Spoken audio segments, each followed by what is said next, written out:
Yesterday, my 52 female boyfriend, 53 of 30 years, proposed to me after dinner. He just walked towards me holding a box and said to open it. It was a ring, and I'd pictured this moment a million different times, but never thought I'd be so apathetic. My boyfriend then said that he was retired now and wanted to kick back and enjoy life with me, and he would love to do it all with me as his wife. Nice speech and all, but from the 5-year mark of our relationship onwards, I'd been making clear my deep desire to marry and was consistently dismissed, given empty promises, and gaslit. We'd been through the gamut with therapy, and one counselor implied that me telling him we needed to go to therapy and getting his butt on the couch still meant nothing if his mind had been made up. I was in denial about the fact he was just giving me the false illusion of progress to stall. My boyfriend and I have 4 kids. The oldest 3 are adults, while the youngest is a teen female. She was sleeping over elsewhere when this all went down. Our kids went to a private school filled with typical Southern soccer parents. I had to endure PTA moms' jabs about me not sharing a last name with my kids. Preteen years were a nightmare because the other kids would taunt my kids by saying, "Your dad would rather sin and go to the bad place than marry your mom." My boyfriend's mom would tell him marriage would be selfish on my part, it was just a piece of paper. My boyfriend ended up rising in the ranks until he became an executive. I was a stay-at-home mom, so I felt like there was always a power imbalance, exasperated by the fact I could be tossed any time. I partly stayed because I wanted my kids to have the best life and because I felt lucky and proud to be partnered with such an intelligent, successful man, but I also loved him. These past few years, my boyfriend's career has taken a downturn. He will never be poor, but the company he was part of took a nosedive during 2020, and he made enemies out of associates and board members. He decided to step back from his role and take the generous severance agreed upon. Now he's living off his investments and wants to relax. I didn't like how his career ended and how he treated people, and I'd been deciding whether I wanted to leave and find someone else after our youngest turned 18. So the proposal was a shock because I hoped that he noticed I'd avoided conversations about the future as of late. He rattles on about downsizing our house so we can travel and also cutting back on our other expenses, but we're not married, so it's all his money and house anyway. He did notice my eye roll and was offended. He asked what was wrong, and I said that suddenly, now that he was downsizing, I was good enough to marry. He got mad and said that now that he's downsizing and no longer an executive, I suddenly think our relationship is disrespectful, and started implying I was a gold digger. I was so angry I walked out and said I might just go out looking for a respectable relationship because I don't know what respect is anymore. Am I the idiot for rolling my eyes at my boyfriend's proposal because it took 25 years of me begging? Wowza, what did he expect? What did you expect? And he called you a gold digger? You've been with him for a quarter of a century without ownership of anything, and he called you a gold digger? Everyone's the idiot here. Him for not committing to you but having 4 kids with you, and you for staying with him and having 4 kids with him. There was a reason that he refused to marry you while he was working, and a reason that he's willing to now. I would guess the bottom of that before I agreed to anything with this man. I bet he wants someone to care for him when he's old and infirm, or he has some debts. I feel like Opie is not in a common law state. That's why her boyfriend refused to marry her. It feels like this is something he should be aware of already. I get the vibes that he was always scared he'd take his money and house, but now that he's downsizing and doesn't even want a house, there won't be as much she could take. Now most of her life has passed and she can't even claim to own a house. I agree they aren't in a common law state, but I think she's done. She's not had her own career. Being an unmarried stay-at-home mom put her in serious financial jeopardy. She has no retirement or social security benefits of her own. It sounds like her name is not on the house documents and she's probably not listed on his retirement account either. She has no choice but to accept the marriage proposal, assuming that the boyfriend is still going to want to marry her. Otherwise, she's going to be homeless and working her entire life until the day she dies. I want to feel sorry for her, but she 100% played herself. This dude is trash, but she acted like the dumpster smelled like roses, so I hope that it all works out for her in the end. Lady, consult a divorce lawyer ASAP to find out where you currently stand and whether or not the 25 years you've invested in this relationship have entitled you to any assets or financial support. They can advise you on the best next steps. If you're serious about ending this relationship, ensure you go about it as best as possible. You might need to briefly marry him. Good luck. I own 2 homes. The one I live in is in a nice area and I plan on dying there. The second one was my mother's and it needed work, but it is a very nice home. I clarified that I would reward the kids if they helped me fix it. I have one daughter and 2 sons. I truly thought my sons would help, but they didn't even when I asked. On the other hand, my daughter went full force into fixing the home. At one point, I just gave her the keys and told her I trusted her. The whole thing helped us bond more than ever and she learned a ton of skills. She tossed herself into this project to distract her from her ex. It took about 1 year of work each weekend, and the home is looking great. Initially, I was going to sell and give everyone who helped the money from the sale, but she's the only one who helped. I know she was looking for a house and this spot is almost perfect. Close to work, in a good area, and not far from her friends and family. I decided to give her the home. I called her and had all the paperwork. She was excited and happy. Now I'm getting crap from my 2 sons about giving her a home. I clarified that they didn't help, so why would they get anything from that house? They have both called me a jerk, that I'm a joke for giving her a $700,000 home, and that they got nothing at all. Edit, one son is married, one is single, my daughter was in the process of a divorce and no one has kids. Not the idiot. Buy your sons a copy of the Little Red Hen book. You were very clear. Whoever helps will be rewarded.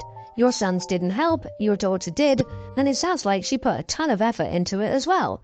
As far as I would be concerned, she earned that home. Work hard, be rewarded, do nothing, get nothing. Your son should understand that now, so it's also a good parenting lesson. How much do you want to bet that OP's son saw that their sister was doing all the work and went, great, she's turned this undesirable task into her project, so all we have to do is sit back and wait for it to be done, and then Mom will sell and we'll get money. Sorry boys, you snooze, you lose. You are the idiot. Rewarding your daughter for her effort is necessary, but giving her $700,000 worth of property is quite generous. Your sons might have other things going on that prevent them from investing that amount of time or energy into your house. And even if they deliberately chose not to be involved, rewarding your daughter a house might send a specific message to your other sons about who among the children you favor. This is not just a little allowance money, it's part of your inheritance. You send a strong message about your feelings towards your other children by denying this to them. My in-laws coaxed my brother into playing poker with them a few nights ago, but they forgot to tell him they're all notorious cheats. So obviously my brother lost the first game and then they goaded him so that he would continue playing. By the night's end, he owed my brother-in-law around £5,000, which isn't the type of money my brother can just easily hand over. When I saw my brother, he looked like he was on the verge of a panic attack. After I forced him to tell me what happened, I confronted my brother-in-law who thought the entire thing was just some harmless fun. I explained to him that my brother didn't just have $5,000 lying around, and since it was just some harmless fun, he should forget about it, but he wasn't willing to do that and insisted my brother owed him. He told me not to get involved and suggested my parents should pay if my brother couldn't afford to, even though he knows they can't afford to. I could see he wasn't going to drop it, so I told him to ask my husband for the money, but he didn't like that idea as he wanted my brother to pay him since a man should pay his debts. I told him he was being ridiculous since my brother is a broke 19-year-old and he was scamming a kid. I know my brother did technically gamble away $5,000 like a massive idiot, but I think expecting him to give the money is ridiculous when my brother-in-law knows he and the rest of his family were cheating. He still hasn't dropped it and is trying to get the money out of my brother. I'm half tempted to ask my husband to either speak to him or give him the money if speaking doesn't help, because my brother is having a fit over this. Am I the idiot? Not the idiot. First of all, involve your husband. It's his brother. Brother-in-law probably doesn't want to go to your husband because your husband would laugh in his face and then get mad. He's harassing his wife's family. At least that's what your husband should do, whether he pays it or not. A real man doesn't let his wife's little brother get robbed. Scare them. Tell them that your parents will happily pay the money once they produce a gambling license and paperwork to show that your brother entered into a legitimate game where he is legally responsible for paying any losses. If they don't have one, then you will be happy to contact the police and get advice on the ramifications of harassing a vulnerable adult under 21.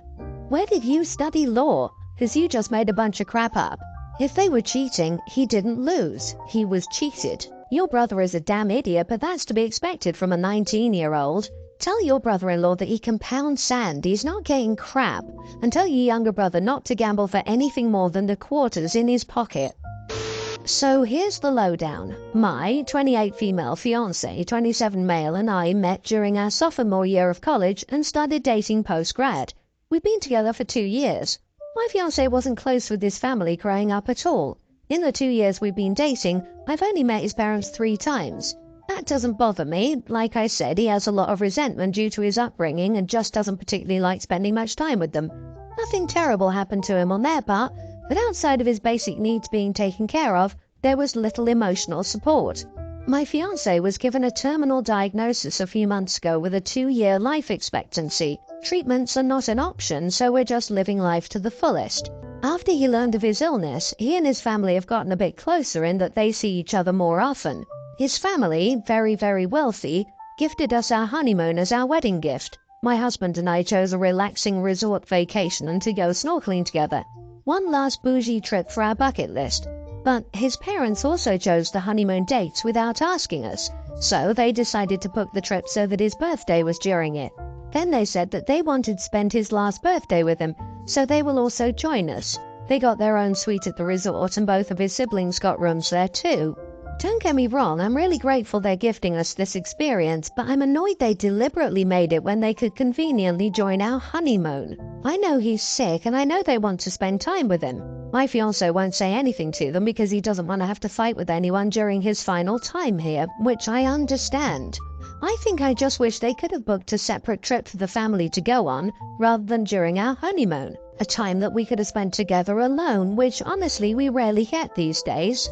Between hospital visits and seeing friends and checking off things he wants to experience, we're pretty busy. As I mentioned earlier, money is not an issue and could easily have been made into a separate trip, but they chose to make the trip during his birthday, so they had the excuse to join in. When they told us they were also coming on the trip, I said that was a little strange. Now they're mad at me for not understanding how important it is for them to spend my fiancé's birthday with him. The entire family thinks that I'm wrong for being upset about this. His parents have said I will barely see them, so I shouldn't be upset.